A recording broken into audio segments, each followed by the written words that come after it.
Welcome back to Mostly Growth, the #1 podcast in product monetization. CJ, I just realized we don't have any swag for the show.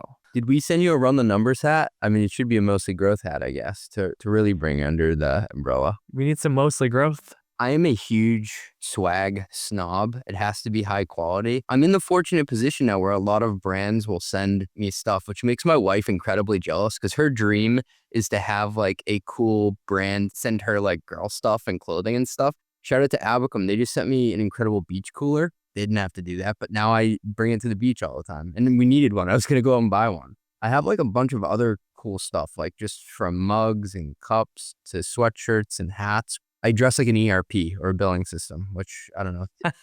Wait, what are those commercials where the kids are like have graduation and it's like Jablonski Auto Body LLC? We sold their naming rights. You're gonna just do that with your kids. Kids are so expensive these days. My son's name is Grant Tabs AI Invoicing Gustafson. Our highest marketing expense, I was going through it with Michelle, who runs our accounting the other day. We spent over $1,000 a quarter just on Yeti mugs. And those are for CFOs, like that come on your podcast? Yeah, so whenever a CFO comes on, afterwards we say thank you and send them a link to Goody. They'll mail them a mug that has the logo like branded onto it, which like is cool because a lot of them will share it or like people will see them on calls and like it ends up being like a goodwill thing that pays back. They are expensive though. Oh, he's got one right there. Yeah. The average cost is $88 per mug, which like is not really a rational thing to pay for a 16-ounce tumbler, but Goody is great for saying that type of stuff. You can also like send a gift. I'm sure you've gotten one from like if you've spoken in a conference or something, like pick out 3 things. Kyle, have you ever had that? $250 from Goody. I hate like physical items and swag. I'm very much a minimalist. So I bought a bunch of food products and it was surprisingly difficult to buy $250 of dessert items. I managed to make it work though. I wanted to take it to the next level and let readers and listeners buy stuff. And I'm not trying to make money off of this. I'm just going to sell it at cost so I don't lose money on whatever it is. We discovered a company that allows you to create a digital storefront called Fourth Wall, and there aren't minimums around it. So I haven't launched it yet. I'm getting ready to, but it has high quality, high thread count material. Because I always get pissed off when you come back from a conference and it's like you get like one of those t-shirts that you get from like the cannon at the Celtics game. It's like a quadruple XL, like it's never gonna fit you and like it's super baggy and stuff. So like if you're gonna put money into swag, like I firmly believe like don't half-ass it or else it's not gonna do the intended thing. We're gonna launch this merch store and it's gonna have cool mostly metrics and run the numbers gear with like phrases like if your CFO uses a MacBook, you're probably going to jail, or as a young child, I always dreamed of allocating resources efficiently within a company. It's neat that some companies are innovating just around how you can create swag as a creator and just as a marketing department. I saw the Anthropic hats that say thinking on it, which I do like. Those actually, and those became like a flex of when you got one of those, you were in the club. I want one of those, but it just says unhinge on it. That's really good. What my wife was pointing out to me is that the merch these days has gone from maximalist to minimalist. I went through and like for 30 minutes was trying to design my own sweatshirts. I'm like, look at this. She's like, people don't actually want your logo. I'm like, what do you mean? My logo's sick. She's like, you like your logo, but they just want like mostly metrics and like small embroidered font. My wife loves this show called The Morning Toast. Their swag just is like toasty or toast. And so I think for us, it's just going to say mostly metrics and small font. Well, then it kind of defeats the purpose of like having people walk around with swag on if there's very little like logo recognition. It's different if you're giving something away for free, like as a promo item versus trying to put something together that people are willing to like spend their own money on, because that's a way higher bar of like how wearable it needs to be and all that. I always gauge the state of the economy based on the thread count of the shirts that they're giving out at conferences, like late 2021. Like, what's that nice brand? There used to be a lot of Patagonia stuff. Just like high quality shit. And then like once net dollar retention rates started to go down, the Gildan sweatshirts started to go up. Well, also in COVID times, like when you couldn't really have an in-person event, people would send a lot of nice swag. So much. It's like that was the only thing you could do.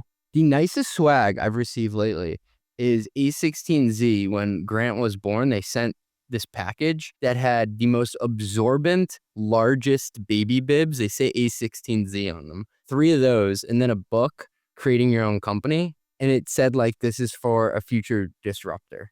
which I thought was hilarious. And so like my wife had him at the park, and and our neighbor was like, "Why is your baby wearing venture capital bibs?" They are playing the long game. Yeah, right. Talk about playing the long game. All right, I have an idea for your swag. It's something I just bought for myself, and you can be the first to swagify it. So have you heard of something called the TRTL? I have a red-eye flight to Croatia for a SaaS conference, which might be my last SaaS conference. We'll see. The neck pillows, I feel like, do more harm than good because they like force your head up. There's just no point of a regular neck pillow. The turtle has like this wrap around sort of like firm thing that's kind of like a neck brace.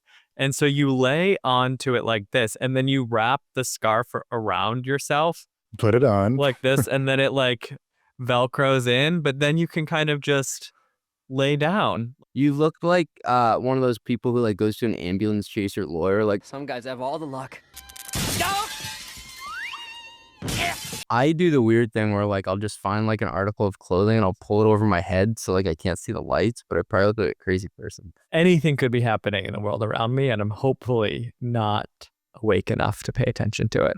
Do you have a couple of drinks before you try to go to bed? Sometimes I'll do that to relax myself, but then I wake up like extremely dehydrated, like in the middle of the flight. Oh, it backfires on me. What I do try to do is take like a microdosed edible, CBD, THC sort of a situation. Anyway, you want to know why I'm going to Europe, CJ? To kill another conference? Well, besides that. So I'm going to speak about ways to build a $100 million business based on data that I've been analyzing with Chartmogul, where I'm an analyst in residence. And I thought we could give listeners a little bit of a sneak preview. I love this topic. By the way, I think they're going to have to change it to ways to build a $1 billion business soon. It was conceptualized by, was it Chris Jans? Conceptualized by Christoph Jans a long time ago, back when 100 million ARR was like a very rare milestone in SaaS, but it was 2014, I think, his original framework. Wow. Much of it still remains the same in terms of how you conceptualize a customer. So been an investor for a long time at Point 9 Capital. He founded Point 9. He was like early in Zendesk, and then Point 9's gone on to be arguably the most successful seed fund in Europe. You maybe wouldn't believe that if you look at his graphics. If you were to give like 101 level resources about how to build a tech company, like this would probably be on it. There's 5 main ways to build a $100 million business, and it's based on your average deal size or average revenue per customer and how many customers you need to acquire. And so you're looking at like at the small level, you could sell $10 a year or like literally $1 a month. That way you're hunting flies, but you need a lot of flies to build a 100 million ARR business. There's mice, there's rabbits, there's deer, and there's elephant. I always thought whales were on here for some reason, but I guess that is not a land animal. This is the 2014 original version. Christoph took out the fly because this applied to, I think, some B2C internet companies where you were, doing ad revenue and you were kind of getting $1 per month from your users, but not super relevant in B2B. He added a whale like above and beyond elephant. So an elephant hunter gets about $100K a year in average revenue per customer, but a whale hunter is selling $1 million deals. Whenever I look at this, I think of like the classic line, like, we'll just make it up in volume. But then you realize like 10,000, that's a lot. It's just an easy way to think about building your business. So if you're going after mice and you're getting about $100 per year from your customers, you need 1 million customers. You need to build a product that's self-serve, ideally viral, because you could spend very little on sales and marketing, and you need a massive TAM. If you're rabbit hunting, you're trying to get like 100,000 customers to pay you about 1,000 a year or 100 a month. What I find is a lot of companies go after rabbits in the early years because like when you're getting PMF, getting someone to pay like 100 a month or 1,000 a year, like a lot of people will take a chance on that for a new product.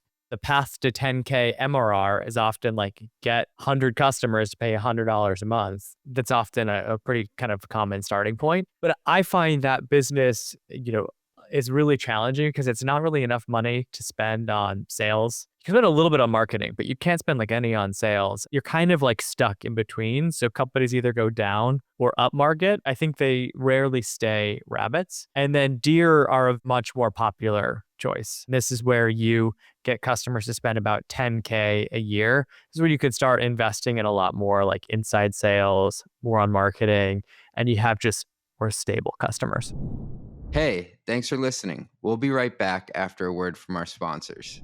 When I looked to set up my first CRM at Growth Unhinged, I knew I wanted something that was actually AI first. The world has evolved. Most CRMs are still stuck in the 90s. I found Lightfield, the CRM that remembers everything and does the work for you. It joins all my sales calls, reads my emails, and has the full context on every account. At this point, Lightfield knows my deals better than I do. I haven't had to set up a single CRM dashboard. Instead, I simply ask Lightfield questions like, which deals in my pipeline are most likely to close, or who do I need to follow up with today? It even automatically prepares me for meetings with a personalized daily briefing, and setup was quick and surprisingly painless. Lightfield is my sales coach, RevOps analyst, therapist, EA, all in one. See Lightfield for yourself with a 14-day free trial. Connecting data from your inbox takes just 5 minutes, and you can migrate in under an hour. Go to lightfield.app, that's LIGHTFIELD.app, and use code MOSTLYGROWTH to get 3 months free.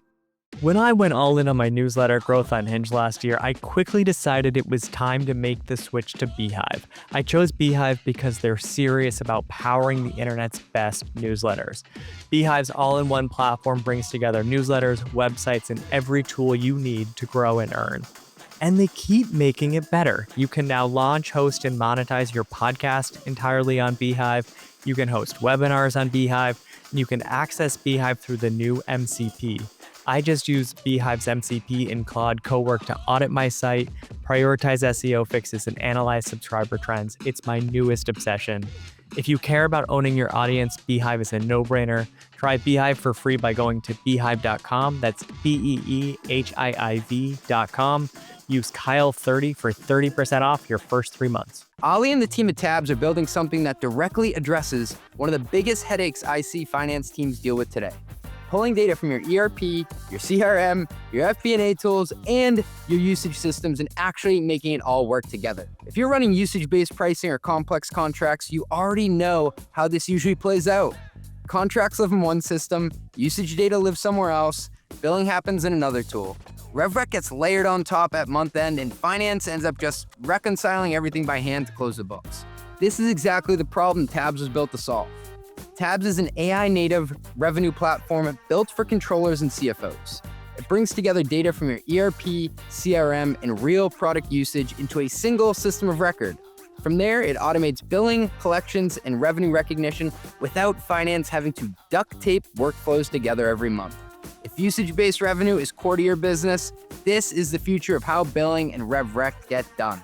Go check them out at tabs.com/run. That's tabs.com/run. Okay, so maybe to quote some successful companies for each of these, though, would that be like Calendly? Yeah, mice, you're probably looking at a Calendly, like a Spotify in the B2C would be their consumer-oriented or highly PLG companies are getting about $10 per month from their average user. Okay, then $100 a month. If you're in B2C, $100 a month is meaningful to somebody. This is one that it's hard to think of like big public companies that are getting $100 a month as an average revenue per customer. Can you think of many that would fall in this bucket? I mean, if you own a bunch of domains, I would say like GoDaddy, but that's just me because I have a problem collecting domains. I was thinking maybe more like Bill.com. I have no idea what their average revenue per customer is, but that's like the kind of company that came to mind. Or maybe a Wix. Ooh, yeah, maybe like a Wix or something like that. I mean, Anthropic, $100 a month on the consumer side, but they're more of an enterprise. You're looking at like very small business focused products here. Yeah, even Monday or Airtable, it's $25 per person per month. So it's something more than that, but like less than in the next bucket, like $10,000 to $12,000 a year. I was thinking of like Carta or a cap table tool. So the next bucket, the Deer, and this is, average revenue per customer, right? Not average revenue per user, but at the average revenue per customer per account level, HubSpot is like a perfect example of deer hunting. I looked at their latest earnings call and they're almost exactly like 10,000 per year for an average customer. And this is the range where it starts to make sense to bring in a high velocity sales force. You're not paying your sales team like crazy amounts of money, but you're probably trying to do self-serve on the low end for routine transactions, and inside sales motion for your average customer. Maybe you have some larger customers that you have more of an enterprise motion for. You can pay sales comp. You can pay for partner commissions. So HubSpot has a big like agency and partner program. You're not really paying a meaningful dollar amount to your partners if you have a deal size smaller than this. It starts like allowing you to actually invest in sales and marketing. Should we assume, Kyle, that retention increases as you go up this? Well, and I have data on this exactly. But the assumption, right, would be, yeah, that probably having stickier customers, more retention as you go up, but you also have longer sales cycles, lower win rates, a lot more investment required in sales and marketing, probably more product to build. So when you go from like the bottom right, the fly or the mouse hunting up to elephant, you're just building a fundamentally different business. All right, and then an example of elephant. So I haven't looked at exact figures. My guess would be a Salesforce would be pretty squarely in this category. I think a lot of the publicly traded software companies are probably in the elephant category. Many publicly traded software companies, Kyle, have stopped disclosing their total customer count, and they only give you the amount over 100,000 and over 1 million. Oh, totally. Yeah, that's where it's tricky. Like Figma, for example, I don't know where I'd bucket Figma because they do a lot of reporting on how many customers spend above 10K or 100K, but they also have a pretty big self-serve motion at the lower end of the market. And so like I would maybe think that they're deer hunting, but maybe they're larger than that actually. So what did the data tell you, Kyle? So we looked at Chartmogul data, which it had 1,043 of their customers. All right, so you look at over 1,000 companies. Are we assuming then that they were making at least some amount of MRR to start off here? All the companies in the data set were doing at least 10K MRR at least 3 years ago. And so I categorized based on what was their average revenue per account at 10K MRR. And that way I could kind of see like, where are they now? Like what happened later? And the typical company in the data set, so like I said, they were doing 10K MRR at least 3 years ago. They're around 2 to 3 million ARR now on average. So much larger companies, like 20x growth on average, but a lot of variation across companies. The elephant hunters are getting customers to spend 100,000 a year or like roughly 10,000 a month. You're really looking at like one customer. We like did not have a lot of companies that fell into this bucket based on the data set, because if you sold a deal that was larger than like 10K MRR, like we wouldn't have history of what you were at 10K MRR. So the data mostly focused on companies that started out as deer, rabbits, or mice. And I like that this isn't just like a static look, because in my experience, companies want to graduate from one band to the next or from one animal to the next. They want to morph their way up the chart. I think for a lot of early stage startups, you sell to the early adopters. Like there was a viral thread on, I think it was Reddit, that was like the best path to building a startup is get to 10K MRR with 100 customers to pay you $100 a month. Like that is the ticket to 10K MRR. And the data shows that is like the conventional path. Watching on YouTube, you can see the charts yourself here. What the data shows is that 53% of companies in the data set were rabbit hunters. So they charged about $100 a month and got 100 customers. The next most common route was mice hunters. And so that's charging about $10 a month or 100 per year and getting 1,000 customers. Some deer hunters in the mix, it was about 12% of companies, and then only 1% of companies in the data set started out as elephant hunters. My mind instantly goes to, well, how has their sales force changed and how much they're deploying to acquire a customer changed? In these early days, to your point, like companies are generally very founder-led. So the founders probably closing most deals themselves. They're like asking their friends' friends. The CAC is their time and their network. And they're not optimizing for scale. They're optimizing for like feedback at this point. So totally makes sense that rabbit hunting is a popular route that doesn't feel too expensive to ask someone in your network to try your pretty new product. But then, right, the goal over time is you build a much better product, you figure out your best customers, you raise prices, right? The conventional wisdom is like, yeah, maybe start off rabbit hunting, but then go up market over time. I was initially surprised to see 34% of companies in the data set mouse hunting to hit 10K MRR. But then I kind of reflected, and a lot of companies like start off with a self-serve motion. They put something cheap on their website that's like $10 or $20 a month. They go big on product hunt. They maybe put some money into paid on Google or something, and they try to be PLG oriented companies. And I think some of that is the founders don't have much sales DNA. Like they're more technical. They don't want to talk to customers. It's a little bit easier to just launch self-serve, launch cheaply, let customers like self-serve themselves before you ever build out a sales team. And who a lot of companies do seem to default to mouse hunting, even if they probably know they're not going to be there long term. It does feel like a comfortable place for a lot of technical founders. Maybe this is a weird way to phrase it.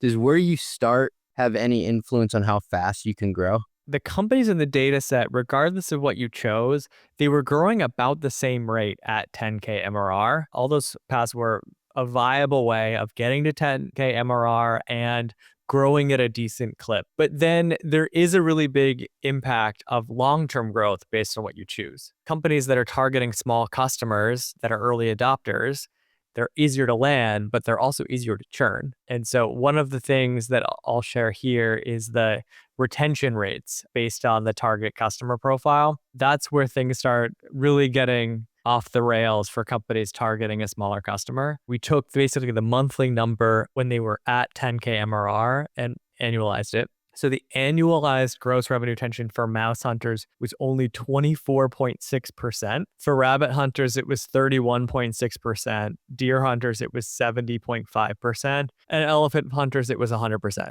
But, for elephant hunters, they had like one customer to hit 10K MRR. It was like one customer, and that was probably on an annual plan. So it makes sense they hadn't had any churn at this stage. Your ability to get those first customers, it's a double-edged sword. They're just as easy to lead because in my mind, the larger the deal size, the more critical of like a workflow or a solution or a problem you're probably solving with that software. So it's harder to churn off of it. They're more considered in their purchase, but once they're set up, they really don't want to leave. One thing that I thought was interesting on the rabbit side, mice, very bad target customer, obviously a very high churn, and there's some expansion, but just you have such a leaky bucket and the expansion can't offset the churn at all. On the rabbit hunters, so their average GRR was 31.6%, but their NRR was 68.1%. The customers that stuck around there were more than 2xing spend. Still not a great NRR at this stage, but like there was at least some expansion. So if you sell to an early adopter crowd,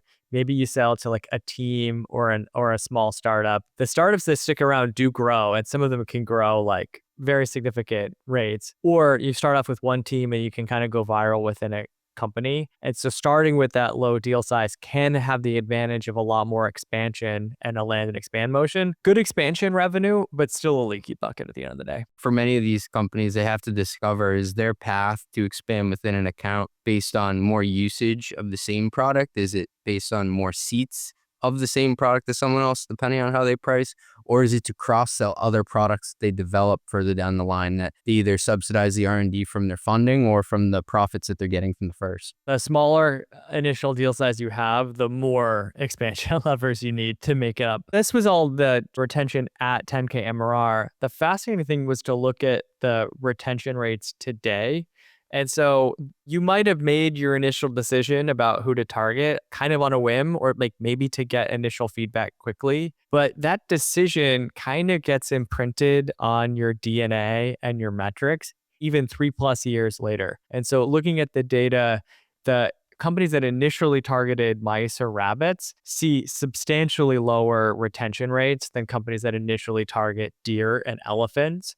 And so the annualized net retention rate today is 56% for mouse hunters, 77% for rabbit hunters, 87% for deer hunters, and 93% for elephant hunters. So pretty sizable difference. It feels like something that is going to be a two-way door decision, but which target customer you choose is more of a one-way door. Yeah, I did not think it would be a one-way door. So what's the sweet spot here? Because it would be pretty aggressive to say out of the gates, all our customers pay us $100,000 or more. Is it that 10,000 bucket? That's what you're seeing in the data? So we looked at what's the median annualized revenue growth today based on what customer you started at and then what customer you ended at. The fastest growing set of companies in the data set were companies that started as deer and they ended as deer. They were going 22%. The second fastest growing were the companies that started going after deer and then they moved to rabbits. Those are still growing 18%. If you were to choose one animal to hunt initially, what's going to maximize your long-term revenue growth? Deer is really the right choice. You're saying they're the perfect prey. Why? Because they have available budget, but it's below a certain line, because it's probably something for critical enough that you can't just rip it out. Why do you think that is? So if you go after elephants early on and trying to get someone to spend 6 figures, you got to build a ton of product in order to convince someone to do that. And often like that customer is probably dictating your roadmap. Like that one customer, you're building custom software for them. It's hard to tell if that's really going to scale to a lot of other companies. And so elephant hunting is actually really difficult early on. Deer hunting, still a large enough purchase that customers consider it and they stick around, like they stick with you once they make a purchase decision. But we have way less compliance to go through, way smoother contracts, like procurement probably isn't even involved. It still is maybe a crowd that's a little bit more early adopter friendly. Like this is kind of that sweet spot between like, or starting to spend actual dollars on your product, but not so much that it's like a services business masquerading as a software company. That last point is key, because how much are you going to have to spend to just get this customer up and running and to give them the value exchange they expect? If they're going to pay you $100,000 and they know they're taking a bet on you as an early stage company, they're going to expect a ton from you and for it to work and for you to build them a lot of stuff. Start with deer. Deer seem to be the perfect prey, but I guess I'd say the mouse hunting was the single worst performing group in terms of initial revenue growth. That group is growing only about 1% per year. These are this like PLG self-serve motion. It feels great initially to be able to have customers self-serve, self-onboard, and so on. But I think what happens is the leaky bucket gets harder and harder to fill. You can't spend a lot of money to attract new customers, and you're often not in control of who signs up. And so it's very organic, which means you probably attract a lot of customers that are not the target customer you ultimately want to serve. And so there are some of these companies that start as mouse hunters that go on to become Calendly, but that's really only possible if you got a ton of virality and like the single best product in that space. A lot of other companies try to do it and they fail. And look, you're the go-to-market expert. You're always thinking about how do you attract the right customer and how do you have a sales motion that allows them to transact where and when they want to. From the finance perspective, I'm always thinking about the unit economics of that sale. And to your point, Calendly, if they're not doing like these big enterprise deals for the whole company, like they can't afford to staff a salesperson and a customer support person to help just CJ if I'm buying a license for me and Ben. So you bring up a lot of good points there, but the math has to hang here. Can I share one other data point with you? Of course. So we talked initially about, hey, maybe you start with rabbit hunting, right? You go for 100 customers paying $100 a month, and then you can maybe move up market. The data shows it's really hard to change from where you start. Like these migrations are actually highly unusual. So 70% of companies in the data set kept the same target customer, even at least 3 years, after that initial 10K MRR. The default is like you're kind of locked in to whoever you're initially targeting. Once a deer hunter, always a deer hunter. And that makes sense. Like you're building the company to go after a really specific target. Like you're building the marketing function, like you're going after a certain buyer persona, prioritizing certain lead gen channels. You're deciding like self-serve versus building a sales team. You're building products that this type of customer wants. Like once you are locked in to one of these, your whole business is oriented around this one audience, and it's really hard to steer that ship away. Choose wisely, because it's more of a one-door decision than two, it seems. Yeah, choose wisely. And if you are going to migrate, very few migrate, but the most common migration is going from rabbit to deer. 1 to 10. 1,000 a year to 10,000 a year. The number of deer hunters in the data, only 12% started as deer hunters at 10K MRR, but then 23% became deer hunters later on. So this had the single most migration to it over time. And in general, like if you're going to migrate, you can do about one animal up is the rule of thumb. It's hard to go down market. It's hard to jump to 2 animals, but you can go mouse to rabbit or rabbit to deer or deer to elephant. And so you're kind of boxed in, at least like within the sandbox where you already are. Lions and tigers and bears, oh my. I think HubSpot makes a really interesting example. So I said they were like a poster child for deer hunting. When I look back at their early pricing, they had a flat fee of $250 per month. So it seems like in the early days, they were actually rabbit hunters. And now they're doing almost exactly $1,000 per customer per month, or about $11,000 to $12,000 per year. They are that poster child for like, you can move from rabbit hunting to deer hunting. It takes a lot to kind of steer that ship in a new direction. It doesn't happen overnight. I mean, they've been going at it for over 10 years. It's taken a long time for them to move a little bit upmarket. Have you seen one of the companies you've worked at like successfully change target customers? To go more upmarket, definitely.